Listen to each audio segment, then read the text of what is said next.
Electrical engineering मध्ये आपलं स्वागत आहे.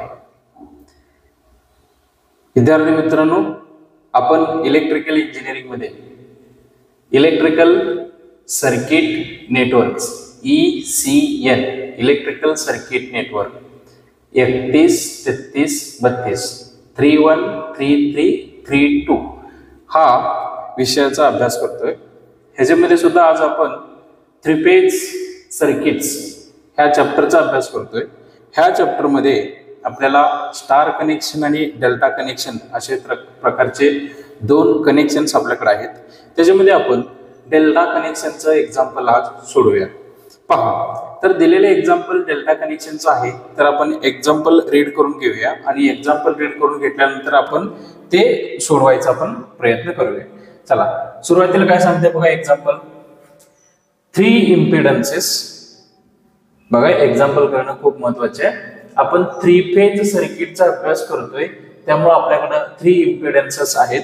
3 इम्पिडन्सेस आपल्याकडे आहेत. ईच ऑफ व्हॅल्यू, प्रत्येक इम्पिडन्सची व्हॅल्यू किती आहे? 6 + j8 ओहम. बघा, 3 इम्पिडन्स आहेत. प्रत्येक इम्पिडन्सची व्हॅल्यू काय सांगते? 6 + j8 ओहम मध्ये are connected in delta connection मध्ये. कसं कनेक्टेड केले ते? डेल्टा मध्ये, म्हणजे हे डेल्टा कनेक्शन आहे. Okay. Across 250 volt voltage source दिले. 3 फेज सप्लाय दिले. 50 हर्ट्ज फ्रिक्वेन्सी, हा 50 हर्ट्ज कॉन्स्टंट आहे, सिंगल फेज असू दे किंवा 3 फेज असू दे. ओके. एसी सप्लाय दिले. आपल्याला कॅल्क्युलेट करायचं. काय कॅल्क्युलेट करायचं? First phase current, second line current, third power factor, fourth power. दिलेल्या क्वेश्चन मध्ये 3 फेज कनेक्शन आहे. 3 इम्पिडन्स दिलेत. प्रत्येक इम्पिडन्सची व्हॅल्यू 6 + j8 ओहम आहे आणि त्याच्या सोबत 250 volt voltage supply, 3 phase supply आणि 50 hertz frequency AC. Phase current म्हणजे IPH आपल्याला काढायचा आहे. लाईन करंट म्हणजे IL आपल्याला काढायचा आहे. पॉवर फॅक्टर म्हणजे cos phi आपल्याला काढायचा आहे. पॉवर म्हणजे P = √3 VL cos phi. ह्या सगळ्या गोष्टी आपल्याला इथं काढायचं आहे. चला, तर आपण काय करूया. डेल्टा कनेक्शन आहे म्हणजेच काय असतं? Phase voltage = line voltage.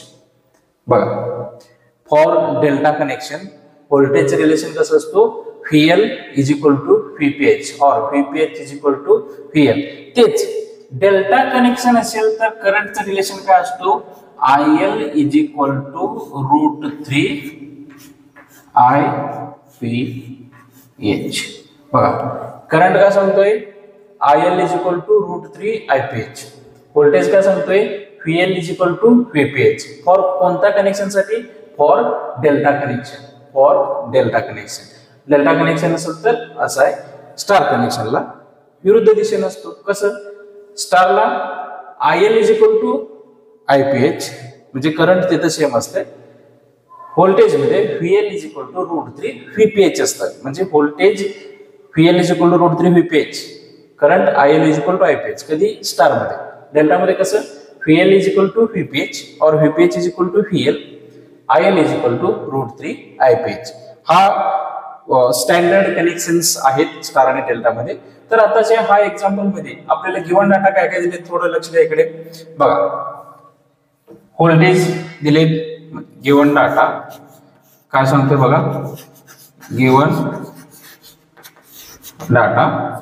Given data मध्ये काय सांगते? पहिला 3 फेज कनेक्शन दिले. इम्पिडन्स आपल्याकडं Z दिले. इम्पिडन्स काय सांगते? 6 + j8 ohm. Okay, no problem. Then voltage VPH = VL = 250 volt. कारण VPH = VL का? For a delta connection. Then supply 3 phase supply, frequency 50 hertz, frequency 50 hertz. बघा आता फाइंड मध्ये हे झालं गिवन डाटा. आता फाइंड मध्ये काय काय करायचं आपल्याला, काय करायचं आहे फाइंड मध्ये बघा. एक नंबरला फेज करंट काय काढायचं आपल्याला, IPH. सेकंड काय काढायचं आहे, लाईन करंट म्हणजे IL. 3 नंबरला काय काढायचं आहे, cos of five, power factor PF = cos five. 4 नंबरला काय काढायचं आहे, पॉवर P. हे गोष्टी आपल्याला काढायचं. आता आपण काय करूया, एक गोष्टी आपण सोडवत जाऊया. 1 नंबरला काय काढायचं आहे, फेज करंट IPH. IPH काढण्यासाठी आपल्याला काय करावं लागतं, सुरुवातीला फॉर IPH म्हणजे फेज करंट हे कॅल्क्युलेशन करण्यासाठी आपल्याला VPH = VL तर आपल्याकडे दिलेला आहेतच, पण त्याच्यासाठी IPH काढण्यासाठी काय असते बघा, formula IPH = VPH upon ZPH. हे फॉर्म्युला आहे. 1 नंबरचं सोल्युशन घेतो आपण. या सोल्युशन घेत असताना आपल्याला बघा IPH = VPH अपॉन ZPH. आता हे मॉड ऑफ ZPH कसं काढतोय आपण बघा, ZPH = इथे बघा 6 + 8J म्हणजे R + J XL. इथं काय घ्यायचं, R² प्लस J XL म्हणजे 8² बघा. हे कॅल्क्युलेशन करून बघा किती येते. ZPH = एक्झाम मध्ये कॅल्सी वापरायला आपल्याला परवानगी आहे, तर √6² प्लस 8² आन्सर येतोय 10. बघा आन्सर येतोय 10. हे तुमचं झालं 10. काय हे ZPH तुमचं किती आलं, 10. युनिट काय असतं त्याचं, ओम. आता हे काय करायचं, इथं पुटअप करायचं. कसं पुटअप करणार बघा, इकडे थोडं लक्ष द्या. VPH किती दिलंय तुम्हाला, 250.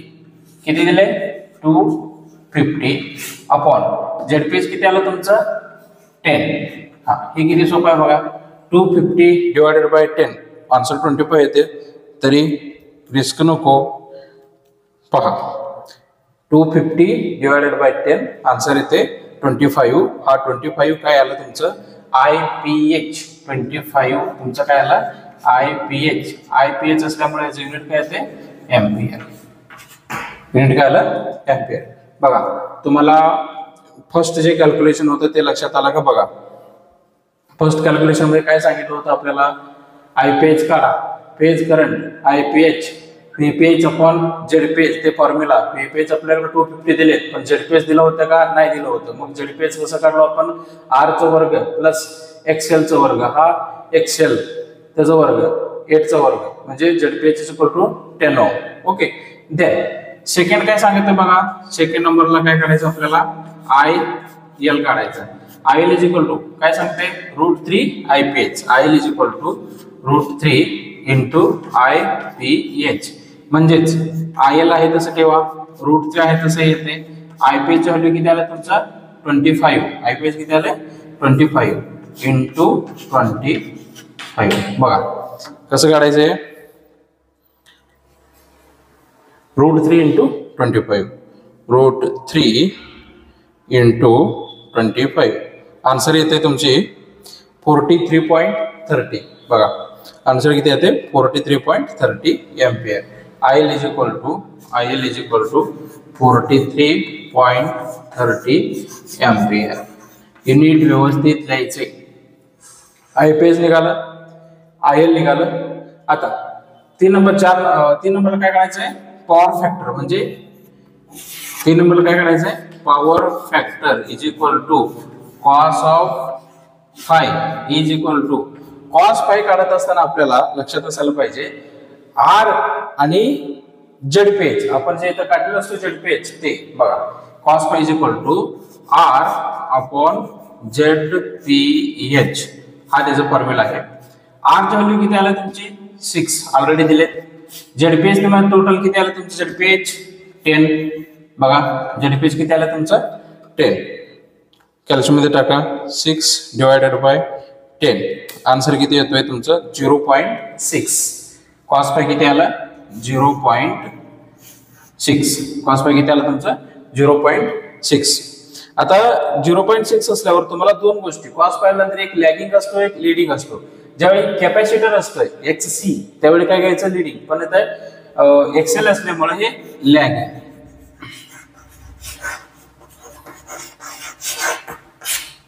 कॉस फाय तुमचं काय झालं लॅगिंग त्याच्यानंतर पॉवर काढायचं आपल्याला नेक्स्ट बघा power P is equal to formula काय सांगते √3 VL IL cos of phi √3 is equal to P is equal to √3 VL IL cos phi आता ह्याच्यामध्ये व्हॅल्यू पुट अप करूया P इज इक्वल टू √3 आहे तसं येतोय इनटू VL किती आहे आपल्याला दिलेलेच आहे 250 व्होल्ट पहा 250 व्होल्ट इनटू IL आपण कॅल्क्युलेट केलोय IL is equal to 43.30 into cos phi किती आलाय 0.6 पहा हे आपण कॅल्क्युलेट करूया व्हॅल्यू पुट अप करू √3 इंटू 250 इंटू 43.30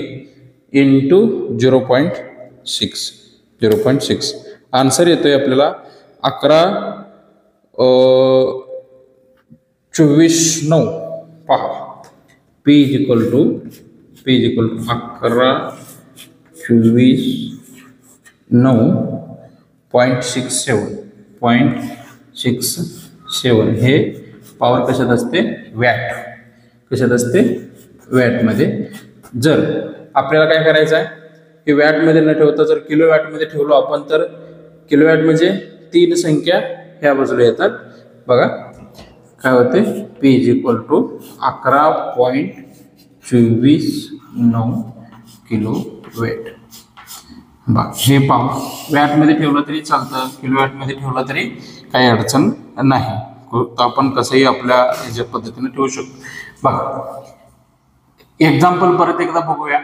कोणकोणत्या गोष्टी आपल्याला दिलेत आणि कोणकोणत्या गोष्टी आपल्याकडे काढायचं आहे थोडं प्रॉपर रीतीने समजून घेऊया सुरुवातीला सांगितलेत 3 फेज सर्किट अभ्यास कुठला करायचा आहे 3 फेज सर्किटचं करायचं 3 फेज सर्किटचा अभ्यास करत असताना त्याच्यामध्ये 2 कनेक्शन येतात एक स्टार आणि एक डेल्टा इथं दिलेले जे कनेक्शन आहे हे डेल्टा कनेक्शन आहे कनेक्टेड डेल्टा कशा सोबत अक्रॉस केले 250 volt voltage sources 3 phase supply 50 hertz okay ठीक आहे काढायला काय सांगितले phase current line current power factor power given data मध्ये बघा Z is equal to 6 + j8 ohm 6 + j8 ohm त्याच्यानंतर VPH is equal to VL is equal to 250 volt VPH आणि VL दोन्ही सेम का आलं तर डेल्टा कनेक्शन मध्ये VPH is equal to VL आहे for delta connection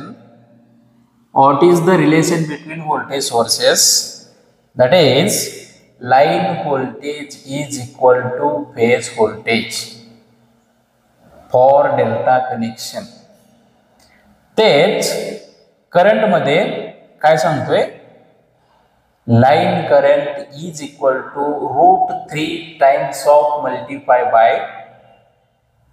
phase current it means IL is equal to √3 IPH हे delta कनेक्शनचं voltage आणि करंटचं relation आहे ओके त्याच्यानंतर बघा पहिला सुरुवातीला आपल्याला काय करायला सांगितलं होतं IPH काढायला सांगितलं होतं IPH काढण्यासाठी VPH अपॉन ZPH चा फॉर्म्युला आहे VPH आपल्याकडे दिलेत डायरेक्टली पण ZPH दिलेलं नव्हतं मग ZPH आपण काढून घ्यायचं ZPH इज इक्वल टू √3 6 चा वर्ग प्लस 8 चा वर्ग हे कुठनं घेतला R चा वर्ग प्लस XL चा वर्ग इथं R प्लस j XL हे R चा वर्ग प्लस XL चा वर्ग हे जर आपल्याला 10 आलं बाय कॅल्क्युलेशन त्याच्यानंतर मग इथं आपण 10 पुट अप केलं इथं 25 एम्पियर आपल्याकडे आन्सर मिळाले त्याच्यानंतर IL is equal to √3 IPH IL is equal to √3 IPH value किती आहे 10 मग 43.30 एम्पियर झाले. Power factor cos phi is equal to R upon ZPH, म्हणजे आर अपॉन झेडपीएच व्हॅल्यू आले. आर ची व्हॅल्यू आहे 6 आणि झेडपीएच व्हॅल्यू आहे 10, 0.6 लॅगिंग. then 4 नंबरला सांगितले पॉवर काढा. Power is equal to power P is equal to √3 VL IL cos phi. √3 into 250 into VL 250 IL 43.30 cos phi 0.6. Answer येतोय 1124 9.67 वॅट मध्ये. ते आपण किलोवॅट केलं तर 3 डिजिट किलोवॅट म्हणजे 10⁻³ पॉझिटिव्ह साईडनं. मग हे 3 पॉईंट इकडे आल्यानंतर आपण काय करतो 11.49 किलोवॅट मध्ये हे आन्सर येतोय. विद्यार्थी मित्रांनो, हा एक्झाम्पल तुम्हाला येणाऱ्या परीक्षेमध्ये 4 मार्काला पडतोय. बेसिक कॅल्क्युलेशन्स आहेत, इझिएस्ट स्टेप्स आहेत, ठराविकच प्रॉब्लेम आपल्याला लक्षात ठेवायचा आहे, फॉर्म्युला आपल्याला लक्षात ठेवायचा आहे. त्याच्यामध्ये पॉवरचं फॉर्म्युला असू देत, झेडपीएच काढायचं गोष्टी असू देत, किंवा आयपीएच काढण्यासाठी व्हीपीएच अपॉन झेडपीएच असू देत, किंवा आयएल काढण्यासाठी IL is equal to √3 IPH असू देत. ह्या बेसिक गोष्टी आपल्याकडे सगळ्यांना माहीत असणं गरजेचं आहे. त्यामुळं आपल्या सर्वांना हा गणित तुम्हाला प्रॉपर सगळ्यांना दिसत असेल सध्याच्या परिस्थितीमध्ये. पहा, आता सध्याला तुम्हाला व्यवस्थितपणे पूर्ण गणित पहिल्यापासून शेवटपर्यंत दिसत आहे. तरी आपण सर्वांनी हा एक्झाम्पल छान पद्धतीनं सोडवून घ्या आणि येणाऱ्या परीक्षेमध्ये जर हा एक्झाम्पल आला तर व्यवस्थितपणे सगळ्यांनी ह्याचं सोल्युशन करा. तुम्हाला येणाऱ्या परीक्षेसाठी खूप खूप शुभेच्छा. आणि हा क्वेश्चन, हा प्रॉब्लेम तुम्हाला समजले असं मी गृहीत धरतो. तुम्हाला काही अडचण असेल तर व्हिडिओच्या वरच्या बाजूला मी मेल ID दिलेला आहे. त्या मेलमध्ये तुमचा प्रॉब्लेम आपल्याला कळवू शकता. कमेंट सेक्शनमध्ये तुमचं जे काही प्रॉब्लेम्स तुम्हाला येतात, क्वेरीज तुमचं जे काय आहेत कमेंट सेक्शनमध्ये तुम्ही देऊ शकता. तुमचा कमेंटला 101% रिप्लाय आपण आन्सर थ्रू देणार आहे. त्यामुळे येणाऱ्या परीक्षेसाठी सर्वांना शुभेच्छा. छान पद्धतीनं सगळ्यांनी एक्झाम सोडवा. तुम्हाला एक्झामसाठी बेस्ट ऑफ लक. थँक्यू.